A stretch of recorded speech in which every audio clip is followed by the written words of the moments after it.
अकोला शहराची ओळख ही आहे वैद्यकीय क्षेत्रामुळे आणि शैक्षणिक क्षेत्रामुळे, आणि याच शैक्षणिक क्षेत्राला पुढे नेणं अत्यंत गरजेचं आहे. कारण डॉक्टर बाबासाहेब आंबेडकर सांगून गेले होते, वाचाल तर वाचाल. त्याच्यामुळे शिक्षणाचं महत्त्व हे दिवसेंदिवस वाढत चाललेलं आहे. नमस्कार, मी जया तुमच्या सगळ्यांचं मनापासून स्वागत करते आरडीची रेकॉर्डिंग स्टुडिओ प्रेझेंट्स योलो स्पॉटलाईटमध्ये.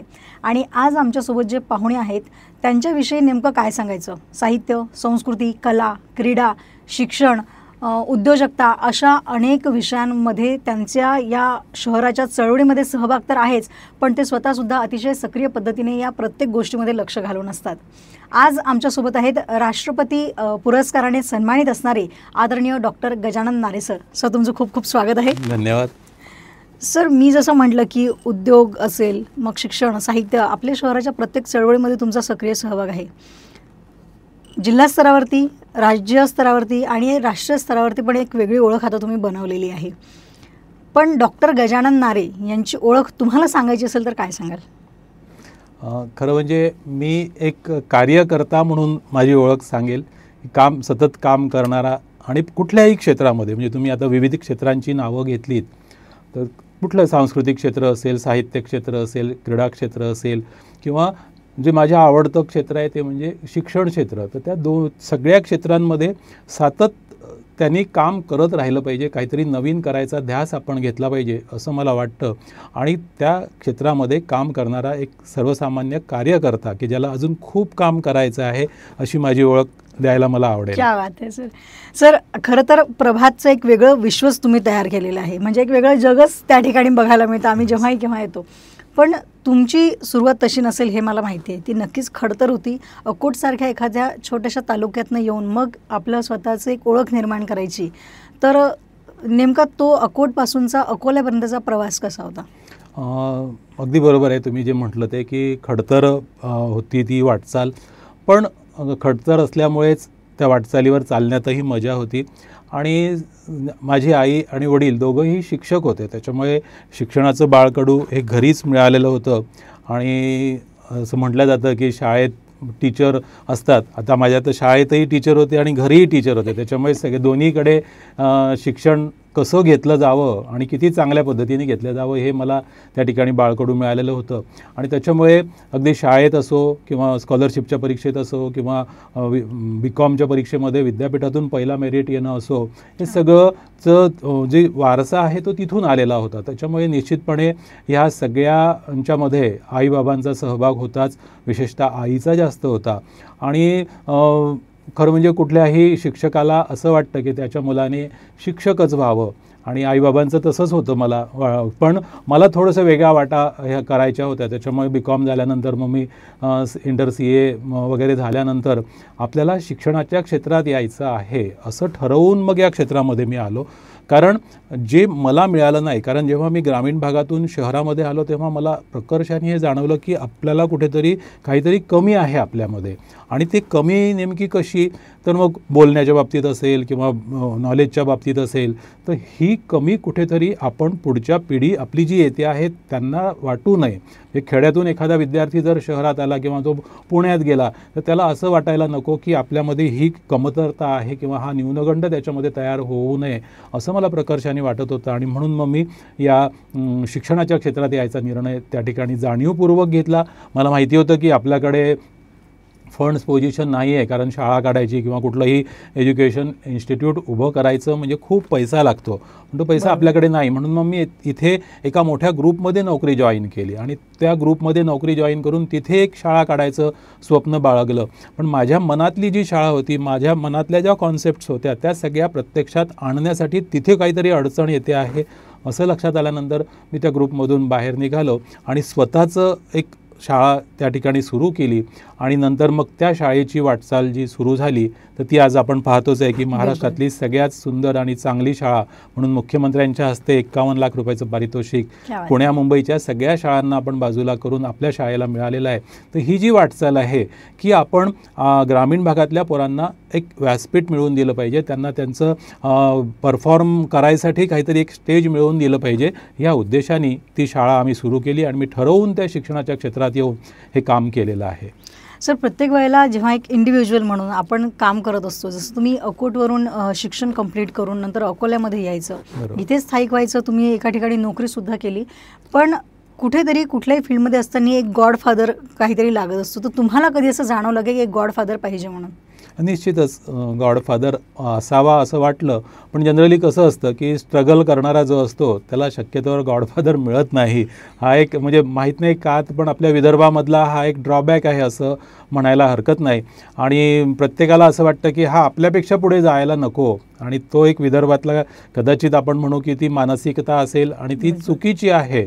आणि त्याच्यामुळे त्या भानगडीत न पडता स्वतःच्या वाटा स्वतः चोखाळाव्यात. म्हणजे भगवान गौतम बुद्धांनी जे म्हटलं आहे की दीप भव, तर त्या निमित्ताने स्वतःचा प्रकाश हो, हा एक प्रेरणा त्यांच्यापासून आपण घेतली आणि आपण स्वतःला स्ट्रगल करून ह्या सगळ्या गोष्टी आपण शिकलो, तर मला असं वाटतं की काही कठीण जात नाही. आणि त्याच्यामुळे असा गॉडफादर वगैरे कोणी नव्हतं, पण शिक्षणाच्या क्षेत्रामध्ये जो न काम करणारा व्यक्ती होता तो प्रत्येकच जण माझा गॉडफादर आहे असं मला म्हणायला हरकत नाही. कारण प्रत्येकच जण आपल्याला काहीतरी शिकवून जातो. माझ्याकडे आज शाळेत 3,500 पोरं आहेत, पण तो प्रत्येकच मुलगा काहीतरी नवीन आपल्याला शिकवतो. या भावनेने आपण जर आपलं ॲक्सेप्टन्स ठेवलं तर मला असं वाटतं की प्रत्येकच जण आपल्यासाठी देव असतो. आणि शेवटी देव ही संकल्पना आपण म्हणजे आपल्याला माहीत नाही की तो आहे की नाही, पण प्रत्येक माणूस जो असतो तोच देवाचं स्वरूप असतो. आणि मला असं वाटतं की तोच गॉडफादर खऱ्या अर्थाने प्रत्येकाकडून काहीतरी शिकायची अपेक्षा जर आपण ठेवली तर मला असं वाटतं की आपण चांगलं काम करू शकतो. आणि तीच वृत्ती मी माझ्या अंगी बाळगली. बिलकुल. सर, तुम्ही एका पतसंस्थेमध्ये पण होता, त्याच्यामध्ये पण तुमच्या संकल्पना असेल, तुमच्या नवनवीन संकल्पना तुम्ही मांडल्या आणि ते सुद्धा तुम्ही एका प्रकारे लोकांपर्यंत पोहोचवलं.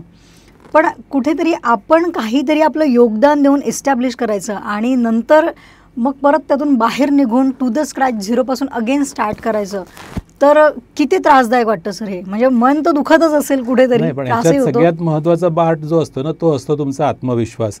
की कारण असं कोणीच तयार नव्हतं की तुम्हाला एवढीच मोठी नोकरी आहे आणि तुम्ही ती सोडून द्यायची आणि उद्यापासून झिरो व्हायचं. पण तो जो आत्मविश्वास असतो, तो आत्मविश्वास खूप महत्त्वाचा होतो. आणि मला या ठिकाणी सांगताना आवडेल की माझी जी धर्मपत्नी आहे वंदना, ती आणि मी हे दोघंच जण फक्त पॉझिटिव्ह होतो जेव्हा शाळा काढायची आणि हे सोडायचा निर्णय घेतला तेव्हा.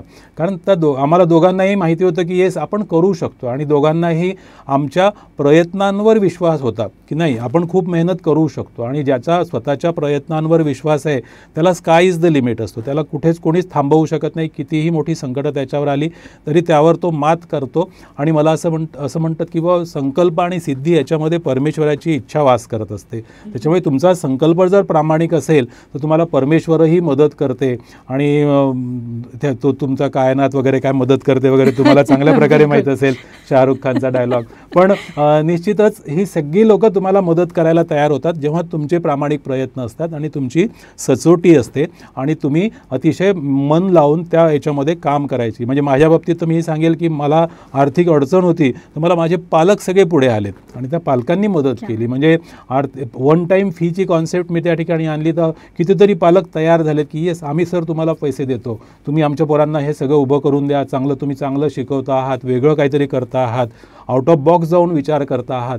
आणि त्यावेळी आपण जो आउट ऑफ बॉक्स विचार केला तर आज नवीन एज्युकेशन पॉलिसी तेच सांगते आहे सगळं. म्हणजे आम्ही सगळ्या खेळांसाठी, आणि माझा जो PhDचा विषय होता, मी आता शिक्षण क्षेत्रामध्ये काम करतो आहोत, आपणही एक उच्च विद्याविभूषित झालो पाहिजे म्हणून मी B.Ed केलं, M.Ed केलं आणि PhD पण केलं. आणि PhDचा विषय मुद्दाम तोच घेतला की शाळेमध्ये ज्या एक्स्ट्रा करिक्युलर ॲक्टिव्हिटीज चालतात त्याचा तुमच्या पर्सनॅलिटीवर काय परिणाम होतो. आणि मग त्याचे जे आउटपुट निघाले ते सगळे मी शाळेमध्ये इम्प्लिमेंट केलेत. आणि तिथून मग सगळे रिझल्ट बाहेर यायला लागले. आणि मग पालकांनी पण आम्हाला मदत केली.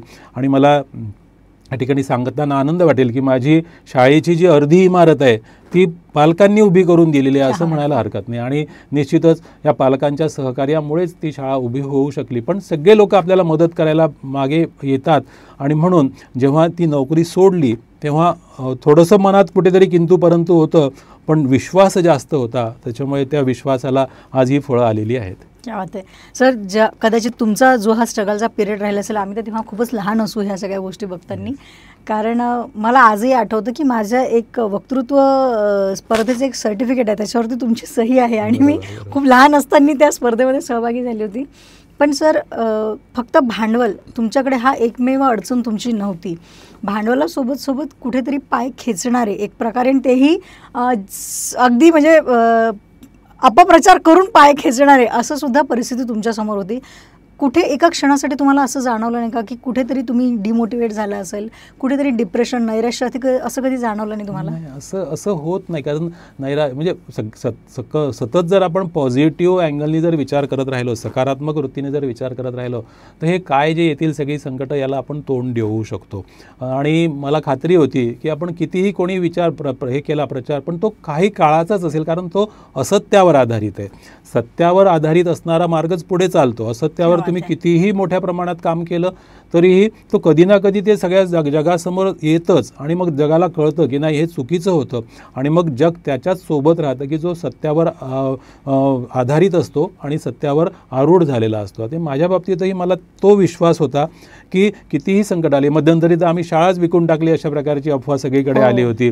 आणि निश्चितपणे तेव्हा मला आनंद वाटायचा की आपल्या शाळेची एवढी किंमत झाली आहे. म्हणजे मलाच सांगायचे, सर इतने मी बेच झाला तुमने स्कूल नाही, मलाच का माहिती नाही की मी जर त्या शाळेचा मालक आहे, माझ्यासमोर तर कमीत कमी सौदा व्हायला पाहिजे, पण तो माझ्यासमोरही व्हायचा नाही. पण तो आनंद मी घ्यायचो, त्यातला आनंद घ्यायचो की चला आपल्या शाळेची किंमत आता एवढी झालेली आहे. मग तो एक जो आनंद, त्यातून पॉझिटिव्हिटी आपण शोधायची.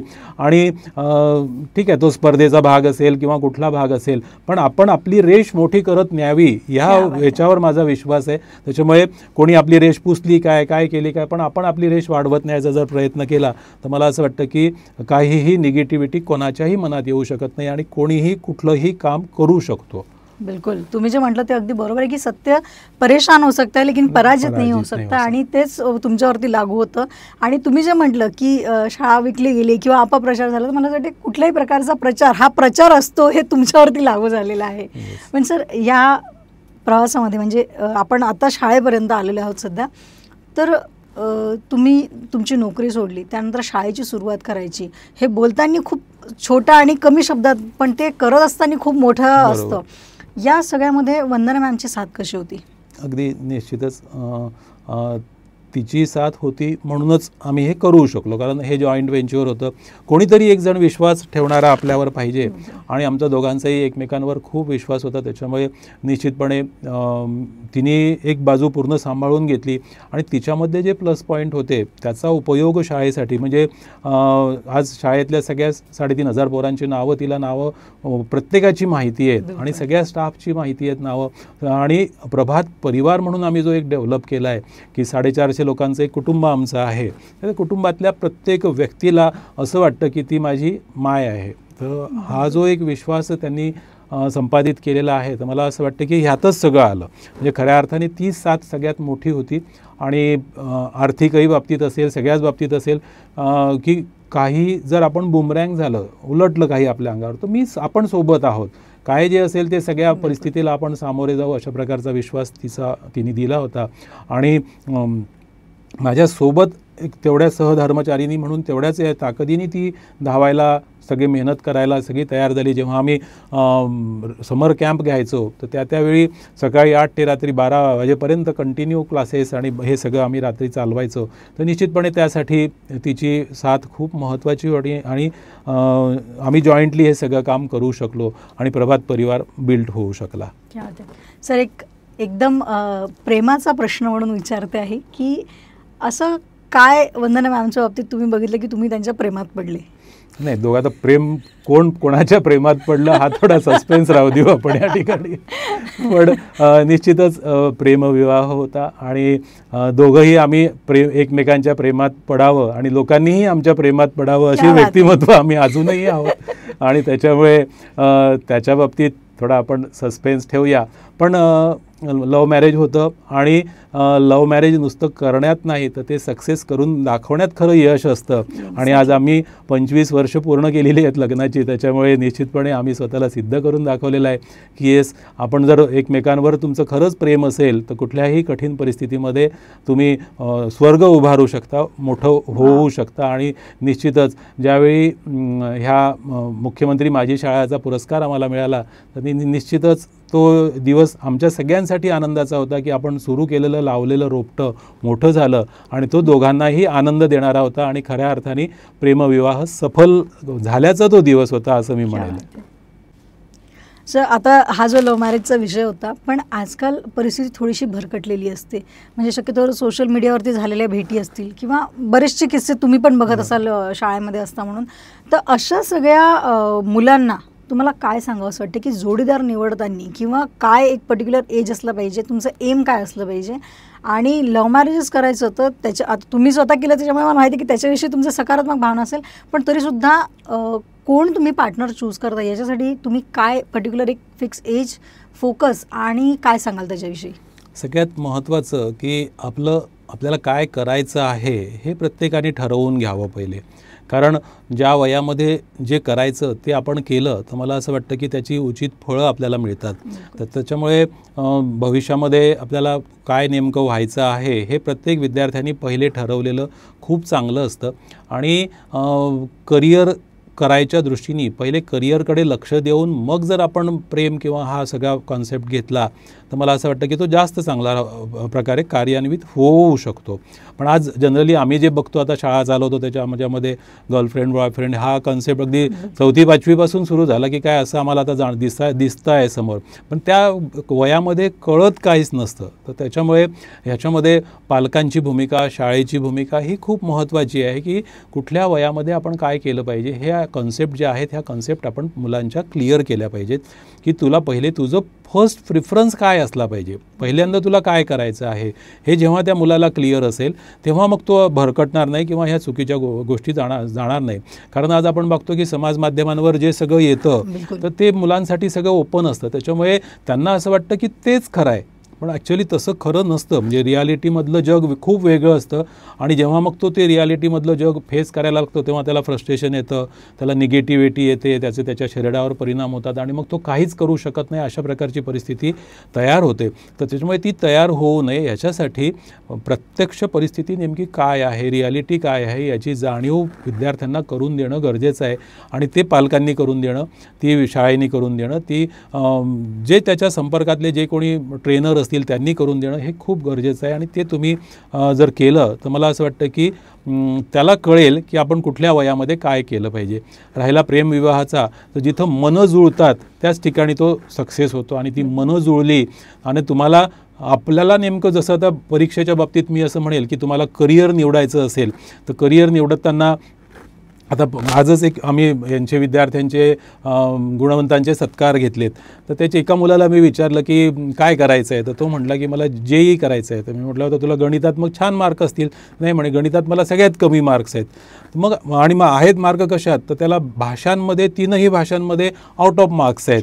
मग आता आपल्याला करिअर निवडताना ह्या भाषांमध्ये जर आपलं प्रावीण्य असेल तर ते करिअर आपण निवडलं पाहिजे, असं काउन्सिलिंग आपल्याला झालं पाहिजे किंवा पालकांनी पण सांगितलं पाहिजे. पण ते न करता आपण जर गणिताकडे जात असू तर त्या भाषेचा पण उपयोग नाही होणार. तेच गोष्ट प्रेमाच्या बाबतीतही आहे की तुम्हाला योग्य जोडीदार हवा असेल तर त्याची मतं तुमच्याशी जुळली पाहिजेत. तुम्हाला जे काही करिअर करायचं आहे त्या करिअरशी मॅचिंग त्याचं झालं पाहिजे. केवळ काहीतरी करायचं, स्टंट करायचा किंवा सोशल मीडियाच्या अधीन राहून काहीतरी वेगळे त्याला काय म्हणतो आपण, काहीतरी ते येतात चॅलेंजेस येतात, तर ते चॅलेंजेस करण्यासाठी आपण करतो की काय, हे न करता जर आपण प्रॅक्टिकली विचार केला तर मला असं वाटतं की खूप चांगल्या प्रकारे ते होऊ शकतं. आणि त्याच्यामुळे पालकांनी आणि शाळेनी या दोघांनीही आपली जबाबदारी ओळखून यांचं काउन्सिलिंग करणं खूप गरजेचं आहे, तरच हे बॅलन्स होऊ शकतं. बिलकुल. सर, तुमच्या आईवडिलांसाठी तुम्ही एकुलते एक अपत्य, आणि आता सध्या आपण बघतो बऱ्याच ठिकाणी हीच परिस्थिती आहे की प्रत्येकाला एकच मुलं असतं. अशा परिस्थितीमध्ये एकुलते एका मुलाला खरं तर ते डिस्ट्रॅक्टेड असू शकतं किंवा खूप जास्त लाडामध्ये वाया जाऊ शकतं, किंवा मग असं असू शकतं की ते खूप फोकसही असू शकतं. जसं तुम्ही त्या काळामध्ये फोकस राहून त्या गोष्टींना केलं, कारण आई वडील दोघांचंही तुम्हाला एक घरातच शैक्षणिक वातावरण लाभल्यामुळे झालं. पण हे सगळीकडे व्यवस्था तशी नाही आहे, कारण की बऱ्याच ठिकाणी दोन्ही पेरेंट्स वर्किंग असतात. तर अशा वेळेला नेमकं पॅरेंट्सची जबाबदारी काय आणि शाळेचा त्याच्यामध्ये किती महत्त्वाची भूमिका आहे? निश्चितच की ह्या अशा केसमध्ये म्हणजे आज आपण पाहतो की एकुलता एक मुलगा किंवा हम दो हमारा एक वगैरे असा कॉन्सेप्ट सगळीकडे आहे आणि ह्याच्यामध्ये जे मला मिळालं नाही ते माझ्या मुलाला मिळालं पाहिजे अशा प्रकारची एक भावना प्रत्येक पालकाची असते. आणि मग चुकीचा एक कॉन्सेप्ट जो येतो की त्याला सगळ्या वस्तू आणून दिल्या, त्याला सगळ्या सुखसोयी आणून दिल्या की मग आपली पालकत्वाची जबाबदारी संपली अशा प्रकारची एक भावना पालकांची असते. त्याचा निगेटिव्ह परिणाम मुलांवर होतो आणि प्रत्येकच वेळी तो पॉझिटिव्हली सगळं ते करेल म्हणजे त्या साधनांचा उपयोग असं अजिबात नसतं. कारण कुठे मुलांना ना ऐकायची पण सवय लागली पाहिजे. त्यांना कुठली गोष्ट प्रत्येकच गोष्ट आपण मागितली म्हणजे मिळते असं अजिबात नाही हे त्याला कळलं पाहिजे. नाहीतर मग प्रत्येकच गोष्ट आपल्याला मिळाली आणि एखाद्या वेळी एखादी गोष्ट नाही मिळाली की मग तो लगेच निगेटिव्ह होतो आणि मग त्याचे दुष्परिणाम आपण बरेचदा पाहतो की आजकाल आपण सगळीकडे बातम्या वाचतो की मुलीला मोबाईल नाही मिळाला तर तिने लगेच सुसाईड केलं वगैरे. आपल्या शहरामध्ये झालेल्या घटना आहेत ह्या. तर त्याच्यामुळे त्याला ना ऐकायची पण सवय लागली पाहिजे ह्या दृष्टीने पण पालकांनी प्रयत्न करणं गरजेचं आहे. आणि त्याच्यासोबतच त्याला प्रॅक्टिकल गोष्टीचं नॉलेज देणं हे शाळेची जबाबदारी आहे किंवा कारण तो जितका वेळ शाळेत असतो त्याच्यापेक्षा जास्त वेळ घरी असतो. पण शाळेचीही कारण शेवटी शिक्षण हा त्रिकोण ज्याला आपण म्हणतो की शाळा नंतर शिक्षक आणि म्हणजे शाळा पालक आणि विद्यार्थी या तिघांचा एक त्रिकोण. या तिघांमध्ये जर योग्य समन्वय असेल तरच मग चांगला विद्यार्थी घडू शकतो, अष्टपैलू विद्यार्थी घडू शकतो, आपल्याला जसं पाहिजे तसा विचारांचा विद्यार्थी घडू शकतो. पण तसं होत नाही. आज आपण पाहतोय की बऱ्याच ठिकाणी म्हणजे माझ्या वेळचं जे शिक्षण होतं ते मार खाण्याचं शिक्षण होतं किंवा आपण केलं नाही की आपल्याला मार बसायचा शाळेमध्ये. म्हणजे मला तर शाळेतही बसायचं आणि घरीही बसायचं कारण घरीही शिक्षक होते. तर त्याच्यामुळे पण आता मुलांना रागवता येत नाही. मुलांना नुसतं रागवणं नाही तर त्यांच्याकडे डोळे मोठे करून देखील पाहता येत नाही. तर त्याचा परिणाम असा होतो की शिक्षक त्याच्यामध्ये कुठलीही जबाबदारी घ्यायला तयार नसतात की ह्या मुलाला जर आपण काही म्हटलं तर हा आपली तक्रार करेल. त्याच्यामुळे आपण आपलं शिकवायचं चौकटीतलं काम करा. हा मोठा धोका मी तुम्हाला सांगतो की आपण आपलं चौकटीतलं शिकवण्याचं काम केलं मग त्याच्यापर्यंत पोहोचलं की नाही पोहोचलं हे आपली जबाबदारी नाही आहे. अशा प्रकारची शिक्षकांची भूमिका सध्या वाढते किंवा त्यांचं तशा प्रकारची मनोरचना त्यांची होते आहे. तर त्याच्यामुळे तो एक खूप मोठा धोका आहे. कारण शिक्षणामध्ये कसं असतं की वरच्या लेवलवरून खालच्या लेवलवर ते आलं पाहिजे. म्हणजे ज्ञान जर ग्रहण करायचं आहे जसं पाणी असतं की ते वरून खालीच येतं तसं ज्ञान पण वरून खाली येतं. पण आज असं झालं आहे की ह्या कोचिंग क्लासेस वगैरे ह्या सगळ्यामुळे मुलं पहिलेच शिकून येतात. त्याच्यामुळे मग शाळेमध्ये तेवढं लक्ष ते त्या टीचरकडे देत नाही किंवा त्याला महत्त्व देत नाही आणि त्याच्यामुळे मग ते ज्ञान त्यांच्यापर्यंत पोहोचत नाही. तर हा एक धोका खूप मोठा आहे. आणि त्याच्यामध्ये पालकांची महत्त्वाची भूमिका अशी राहील की त्यांनी शाळेविषयी जिथे कुठे शिक्षण घेत असतील त्याच्याविषयी आदरार्थी भावना त्या विद्यार्थ्याच्या मनामध्ये निर्माण झाली पाहिजे याच्यासाठी प्रयत्न केले पाहिजे. कारण गुरूंविषयी जर आदरच नसेल तर ते ज्ञानग्रहणाचं कार्य व्यवस्थित होऊ शकणार नाही. त्याच्यामुळे एक जरी मुलगा असेल तरी त्याला रिस्पेक्ट देणं शिकवलं पाहिजे. कोणाला रिस्पेक्ट आपण दिला पाहिजे ते हे त्याला शिकवलं पाहिजे. आणि सगळ्यात महत्त्वाचं की ना ऐकायची सवय त्याला लावली पाहिजे. प्रत्येकच गोष्ट त्याची पूर्ण होईल असं अजिबात नाही. ही सवय जर पालकांनी लावली तर मला असं वाटतं की तो एकुलता असला काय किंवा खटला असला काय काही फरक त्यांनी पडणार नाही. बिलकुल. खूप छान सांगितलं सर तुम्ही. आणि हे खरोखर आजच्या काळामध्ये अत्यंत गरजेचं आहे हे सगळं मार्गदर्शन. सर तुम्ही आणि मॅमनी नंतर शाळेला सुरुवात करायचं ठरवलं तर प्रभात हे कसं सुचलं? ॲक्च्युली माझ्या आईचं नाव प्रभा आहे आणि आईच्या नावानेच ती शाळा आहे. आई स्वतः एक हाडाची शिक्षिका होती. शिवाजी एज्युकेशन सोसायटीमध्ये आई टीचर होती आणि नुसतंच टीचर नव्हती तर इतरही मुली शिकल्या पाहिजेत असं तिला वाटायचं आणि कितीतरी मुलींचं शिक्षण तिने केलेलं आहे. तिचा सगळा पगार ती त्या शिक्षणामध्ये इतरांच्या शिक्षणासाठी खर्च करायची. त्याच्यामुळे ती तिथून आलेली जी वारसा होता तो वारसा फक्त मी पुढे नेला आणि प्रभातचा बाकी अर्थ काही असो पण प्रभा आत आहे अशा प्रकारचा म्हणजे ती माझी आई त्या वास्तूमध्ये आहे पूर्ण वेळ अशा प्रकारची ती प्रभात म्हणून आम्ही त्याला वापरतो आणि तसं ते नाव सुचलं आणि ते आम्ही वापरलं. क्या बात आहे सर, खूप छान. आणि जेव्हा आता हे प्रभात नाव सुचलं, शाळा काढायची ठरलं तर त्यावेळेला सोबतीला कोण कोण होतं? आणि म्हणजे विरोधात तर अर्थातच सगळेच असतील पण सोबतीला कोण होतं? कारण मला वाटते ती सुरुवातीच्या वेळेला जी लोक जुळतात ती सगळ्यात महत्त्वाची असतं जेव्हा तुम्ही काहीच नसता त्यावेळेला. म्हणजे ह्यावेळी आम्ही काय विचार केला की आपल्याला काहीतरी वेगळा कॉन्सेप्ट द्यावा लागेल. आपल्याला जर शाळा टिकायची आहे, काढायची आहे, कारण शहरामध्ये 50-50 वर्ष जुन्या शाळा होत्या आणि त्यांच्या स्पर्धेत आपल्याला उतरायचं असेल तर आपल्याला काहीतरी वेगळं द्यावं लागेल.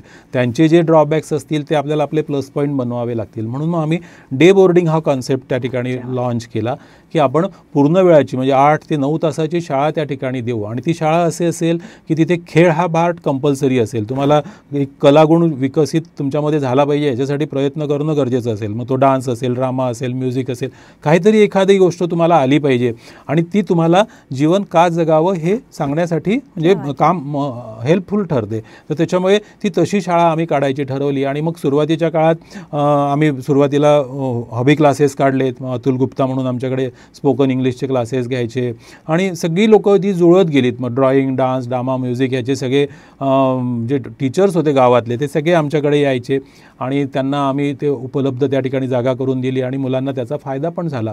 पण इतरांपेक्षा काहीतरी वेगळं द्यायचं म्हणून मग आम्ही पूर्ण 10 एकरचा कॅम्पस त्या ठिकाणी डेव्हलप केला. तो 2008मध्ये आम्ही त्या शाळेमध्ये शिफ्ट झालो आणि त्यापासून मग फुल फ्लेज डे बोर्डिंग स्कूल आपण त्या ठिकाणी सुरू केली की आणि सगळ्यात मोठी किंवा सगळ्या खेळांची मैदानं तुमच्याकडे असली पाहिजेत. सगळ्या विषयांना वेगळ्या क्लासरूम तुमच्याकडे असल्या पाहिजेत. म्हणजे म्युझिकची रूम वेगळी, ड्रॉइंगची वेगळी. ही 2008मध्ये आम्ही केलेली कॉन्सेप्ट होती आणि तेव्हापासून मग तो जो कॉन्सेप्ट आहे तो हळूहळू रुजवायला सुरुवात केली. सुरुवातीला आम्हाला सगळ्यांनी वेड्यात काढलं की एवढ्या दूर, एवढ्या वेळाची शाळा कसे मुलं पाठवतील, हे इनका बुमरँग होने वाला आहे वगैरे. पण आमचा स्वतःवर विश्वास होता, कारण नाही माहिती की असं वाटत होतं की हे सगळं प्रॅक्टिकली खूप बरोबर आहे. आणि आता ते नवीन एज्युकेशन पॉलिसीमध्ये आल्यामुळे तर अधिक आमचं शिक्कामोर्तब होऊन गेलं त्याच्यावर.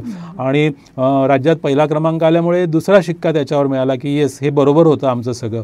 आणि नुसतं अभ्यास करून, पाठांतर करून मुलांना तयार केल्यापेक्षा तो स्वतंत्र त्याचं व्यक्तिमत्व घडलं पाहिजे. त्याचं व्यक्तिमत्व स्वतःच्या बळावर तो उभा राहू शकला पाहिजे. कुठल्याही फील्डमध्ये तो गेला तरीही तो चांगल्या प्रकारे स्टँड होऊ शकला पाहिजे, हे आम्ही त्या ठिकाणी ओळखलं आणि त्या पद्धतीचं शिक्षण चालू केलं. म्हणून मग मला असं वाटतं की ती शाळा एक वेगळी शाळा म्हणून ओळख आम्ही तयार करू शकलो आणि त्याचा फायदा निश्चितपणे कितीतरी विद्यार्थ्यांना आज होतो आहे.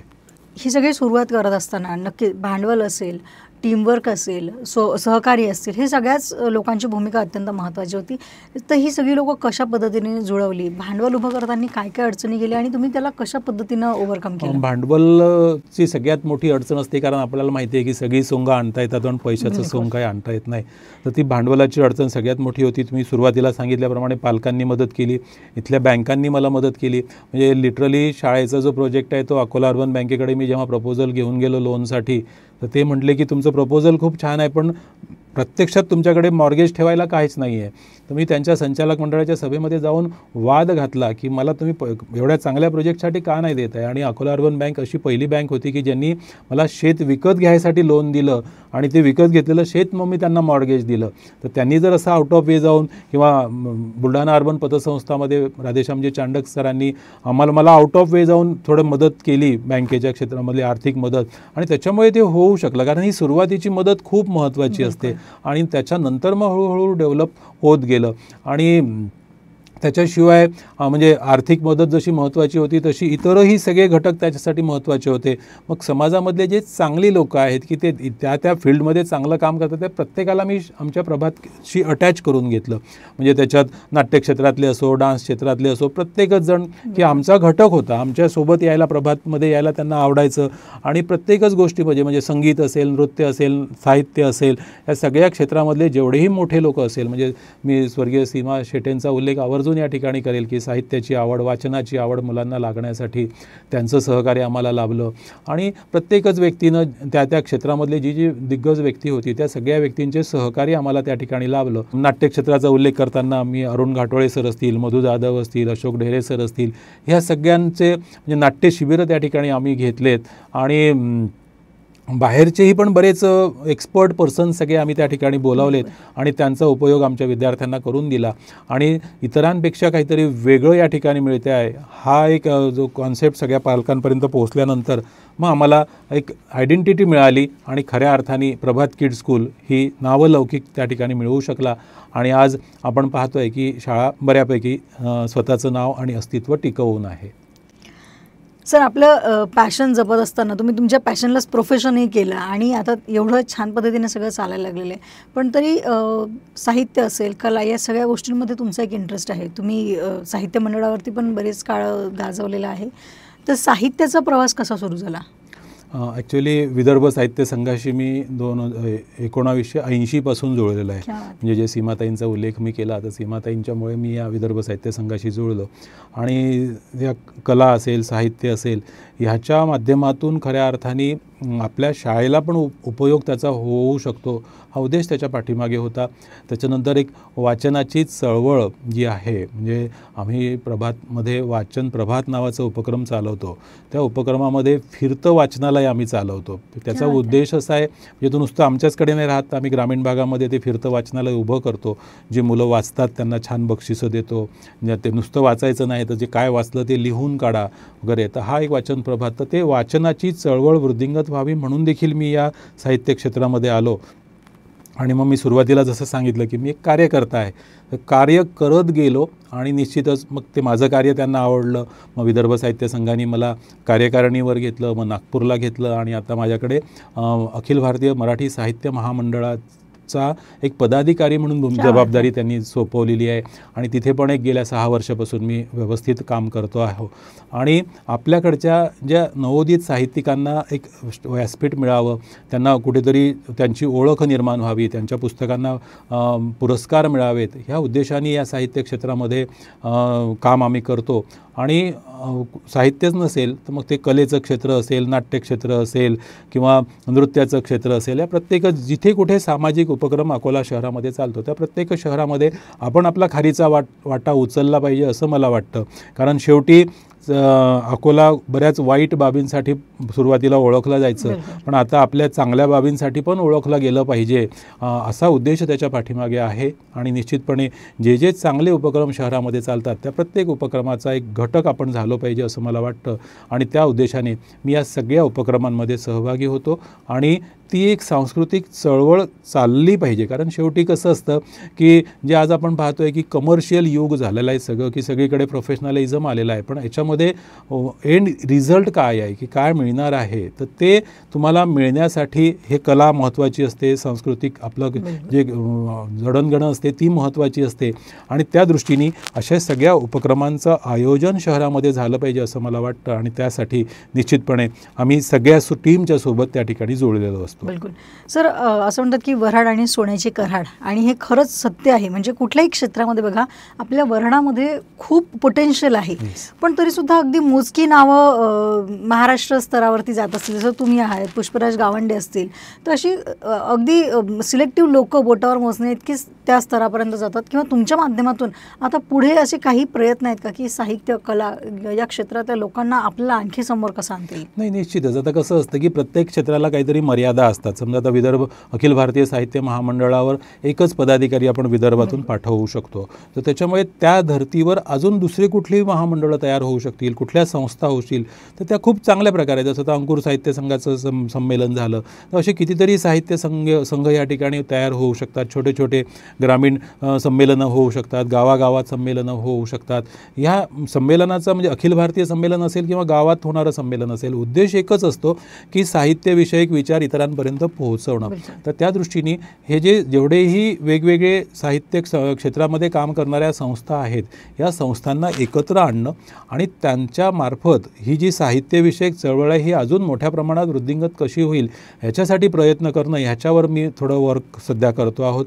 की कारण जनरली कसं असतं की कलावंत जेवढेही असतात किंवा साहित्यिक जेवढे असतात हे प्रत्येकाचं आपापलं स्वतंत्र विद्यापीठ असतं, तर सगळ्यांना एकत्र आणणं थोडंसं अवघड काम असतं. पण मी साहित्यिकही नाही किंवा मी नाट्यक्षेत्रातही काम काम करणारा आणि मी कार्यकर्ता असल्यामुळे मी या सगळ्यांना एकत्र आणू शकतो. त्यामुळे आम्ही मागे जे युवा साहित्य संमेलन घेतलं तर गावातल्या जवळपास 20 साहित्यविषयक संस्थांना आम्ही त्या निमित्ताने एकत्र आणलं होतं. कारण उद्देश हा होता की सगळे मिळून एकत्र आले तर अजून एक भरीव काम होऊ शकतं आणि आपली विदर्भाची ओळख त्या निमित्ताने तयार होऊ शकते. तर निश्चितपणे या सगळ्यांना एकत्र आणण्याचं काम या निमित्ताने आम्ही करणार आहोत भविष्यामध्ये. सर, यासाठी काही कॉन्सेप्ट आहे का डोक्यामध्ये? जसं भीमथडी जत्रा होते, दख्खन जत्रा होते, तर असे काही संकल्पना तुम्हाला वाटतं का की उपयुक्त ठरू शकतात? नाही, निश्चितच. अकोल्यामध्ये अकोल्याची ओळख तयार होण्यासाठी मध्यंतरी आपण मोरणा महोत्सव घेतला होता. अकोला महोत्सव दिवेकर साहेब असताना अकोल्यामध्ये झाला होता. तर तोच अकोला महोत्सव जर परत सुरू केला तर मला असं वाटतं की अकोल्याची ओळख होऊ शकते आणि अकोल्यातल्या कलावंतांना एक वेगळं त्यानिमित्ताने व्यासपीठ पण मिळू शकतं. तर ती मी आमच्या सगळ्या या लोकप्रतिनिधींना विनंती करेल की अकोला महोत्सव जो होता, जो दिवेकर साहेबांनी त्या काळात गेले 3-4 वर्ष मागे घेतला होता, नंतर तो बंद पडला ते गेल्यानंतर, पण तोच जर महोत्सव आपण परत चालू केला, थोडं मोठं स्वरूप त्याला दिलं, अंबा महोत्सव होतो, पुणे फेस्टिवल होतो, त्या धर्तीवर अकोल्यातही एखादा फेस्टिवल जर आपण घेतला तर मला असं वाटतं की खूप चांगल्या प्रकारे ते काम होऊ शकेल. आणि त्यासाठी निश्चितपणे एक वातावरण निर्मिती करायचं काम आम्ही आमच्या सगळ्या संस्थांच्या मार्फत करणार आहोत. बिलकुल सर. सर, शिक्षणाच्या बाबतीत आपण चर्चा केली, साहित्यावरती आपण चर्चा केली. आता मला जाणून घ्यायचं होतं की कोविडच्या काळामध्ये जेव्हा सगळेजण आपल्या घरी दडपून बसलेले होते, अशा परिस्थितीमध्ये ऑनलाईन शिक्षण असेल, ह्याला तुम्ही सातत्याने सुरू ठेवलं, पण त्यासोबतच प्रभात बेकरी सगळ्यांच्या भेटीला आली. तर ह्या प्रभात बेकरीची सुरुवात कशी काय झाली आणि कसं सुचलं की आपण हे करावं? नाही, ॲक्च्युली कसं होतं की कोविडच्या काळामध्ये भयंकर असा तो काळ होता आणि मग आता आर्थिक अडचणी सगळ्यांना होतात आणि माझ्याकडे तर जवळपास 450 लोकांचं कुटुंब होतं. तर ते कुटुंब चालवायचं कसं हा प्रश्न होता. आम्ही शाळेमध्ये आमच्या मेस आहे आणि त्या मेसमध्ये जवळपास 80 लोकं काम करायचे. मग आता त्या 80 लोकांना जर आम्ही म्हटलं की उद्यापासून नाही यायचं तुम्ही, तर मला असं वाटतं की प्रॉब्लेम होऊ शकतो. मग म्हणून काय करायचं, मग आमचे नीरज आवंडेकर जे आपल्या शाळेचे सेक्रेटरी आहेत, तर त्यांच्यासोबत चर्चा करताना त्यांची खूप दिवसापासूनची इच्छा होती की आपण बेकरी काढू आणि मग ती त्या कोविडच्या निमित्ताने ती बेकरी सुरू झाली आणि ते सगळे जे कर्मचारी होते ते तिथे ॲब्सॉर्ब होऊन गेले आणि त्या निमित्ताने मग त्यांना परत घरी पाठवायचं काम राहिलं नाही. जेव्हा परत शाळा सुरू झाली, परत आम्ही त्यांना इकडे बोलावलं आणि तो एक फूड इंडस्ट्रीमधला प्रभात परिवाराचा प्रवास सुरू झाला आणि आज ती बेकरी खूप छान प्रकारे काम करते आणि सगळ्या ठिकाणी त्याच्या फ्रँचायझी पण सुरू झालेल्या आहेत. आणि त्याशिवाय आम्ही त्या कोविडच्या काळामध्ये कर्मचारी जाऊ नये म्हणून आमच्या सगळ्या नॉन टीचिंग स्टाफतर्फे पूर्ण शाळेची ग्राउंड खोदून काढून त्या ठिकाणी ऑर्गेनिक भाजीपाला काढला सगळा आणि तो ऑर्गेनिक भाजीपाला सगळ्यांना विकला. तर उद्देश त्याच्या पाठीमागचा हाच होता की काहीतरी 2 पैसे आपल्याला त्यातून मिळाले पाहिजेत आणि आपली सगळा स्टाफ बिझी राहायला पाहिजे. कारण त्या काळामध्ये रिकामं राहिलो की नको ते विचार डोक्यात यायचे सगळ्यांच्या, तर ते विचार आपल्या आले नाही पाहिजे आणि म्हणून ते शारीरिक श्रम त्या ठिकाणी करून ती ऑर्गेनिक शेती पण आम्ही राबवली आणि प्रभात बेकरी पण त्या ठिकाणी सुरू झाली.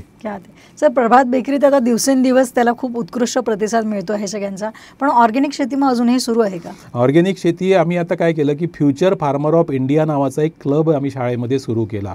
जनरली कसं असतं की सगळ्यांना डॉक्टर व्हायचं असतं, इंजिनियर व्हायचं असतं, शेतकरी कोणालाच व्हायचं नसतं. पण शेतकरी जिवंत असेल तरच आपण सगळे जिवंत राहू हेही माहिती आहे. म्हणजे ही सत्य आहे ही गोष्ट. तर त्याच्यामुळे मुलांना ते माहिती व्हावं म्हणून आम्ही फ्युचर फार्मर ऑफ इंडिया नावाचा क्लब सुरू केला आणि त्या क्लबच्या माध्यमातून शाळेमध्ये ऑर्गेनिक शेती आम्ही अजूनही करतो आणि तो सगळा भाजीपाला आम्ही तिथे मेसमध्ये पोरांनाच विकायला लावतो. म्हणजे अगदी सुरुवातीला मोहरीचा दाणा टाकल्यापासून ती मोहरी येईपर्यंत किंवा साधं गाजरचं बीज टाकल्यानंतर ते पूर्ण गाजर तयार होऊन विकेपर्यंतचं पूर्ण प्रोसेस त्या क्लबच्या विद्यार्थ्यांना करावी लागते आणि निश्चितच त्याच्यामुळे त्यांच्यामध्ये मार्केटिंग स्किलही तयार होते आणि भाजीपाला पण त्या निमित्ताने तयार होतो आणि ऑर्गेनिक भाजीपाला सगळा मिळतो. शाळेमध्ये जर तुम्ही आला तर तुम्हाला दिसेल की इतकी फळं लागलेली आहेत सध्या आणि या मुख्यमंत्री माझी शाळा सुंदर शाळामध्ये त्यालाच आम्हाला जास्त गुण मिळाले त्या शेतीला. सर, पण आता कला, साहित्य, क्रीडा या सगळ्या क्षेत्रात तुम्ही पण काम करत असताना शाळेच्या विद्यार्थ्यांना पण तुम्ही ते व्यासपीठ नेहमी मिळवून देता आणि मुलंही त्या पद्धतीने स्वतःला सिद्ध करत असतात. पण या सगळ्यांमध्ये पेरेंट लोकांचं ज्या वेळेला पेरेंट्स टीचर मीटिंग होत असते तर प्रकर्षाने कुठले प्रश्न तुम्हाला जाणवतात त्यांच्याकडनं किंवा अजूनही कुठल्या गोष्टींवरती फोकस करणं जास्त गरजेचं आहे? अजूनही कसं ना की ह्या कलागुणांना तेवढं महत्त्व पालक देत नाहीत. तो टाईमपास आहे अशाच प्रकारची एक म्हणजे प्रत्येकाला इंजिनियरच व्हायचं आहे. आजच मी सांगतो की आज मी जवळपास 200 पोरांचे सत्कार आम्ही गुणवंतांचे केले आज शाळेत. प्रत्येकाला विचारलं मी, तुला काय व्हायचं आहे? तर प्रत्येकाला नीट करायची असते किंवा JEE करायची असते.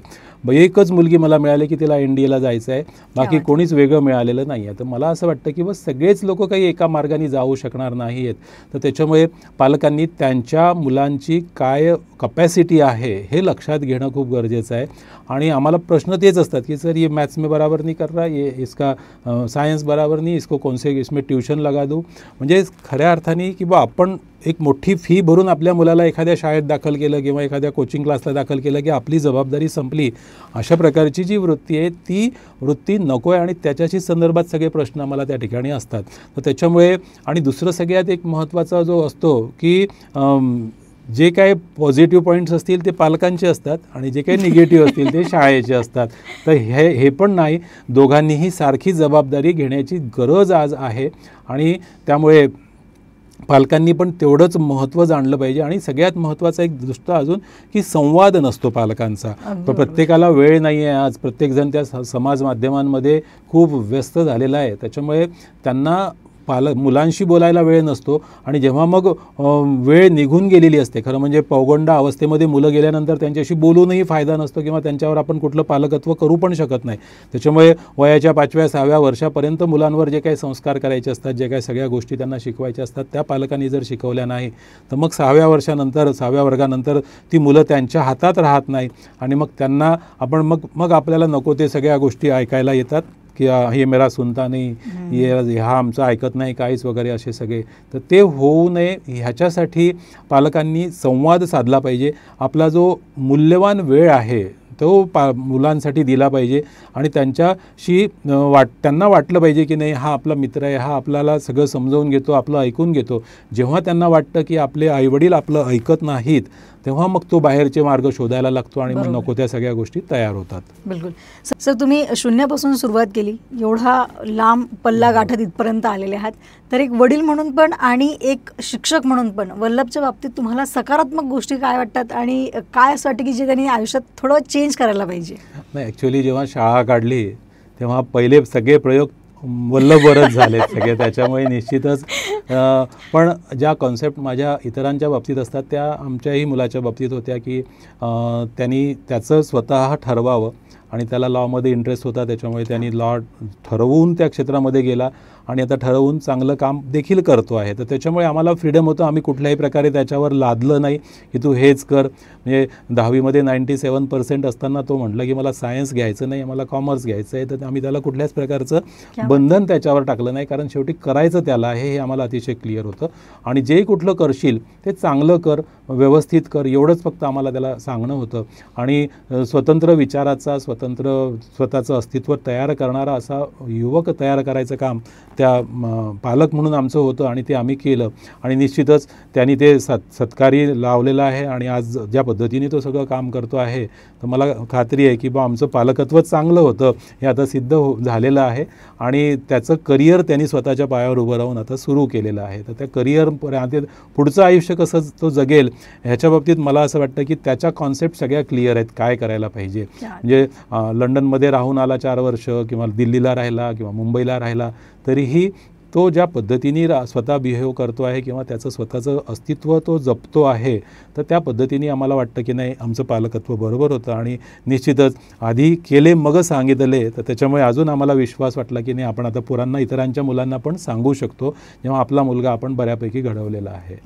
सर पण त्याला कधी असं प्रेशर जाणवतं का? कारण की फक्त शहरात नाही, या संपूर्ण पंचक्रोशीमध्ये तुमचं नाव आहे, तर कधी वल्लभला त्या गोष्टीचं प्रेशर येतं किंवा तुम्ही कशा पद्धतीने ह्या गोष्टी हँडल केल्या? प्रेशर सच काही नसतंच त्याला की ते स्वतः. आणि आम्ही सुरुवातीपासूनच त्याला ते सांगितलं की तुझी वेगळी आयडेंटिटी तयार करतो.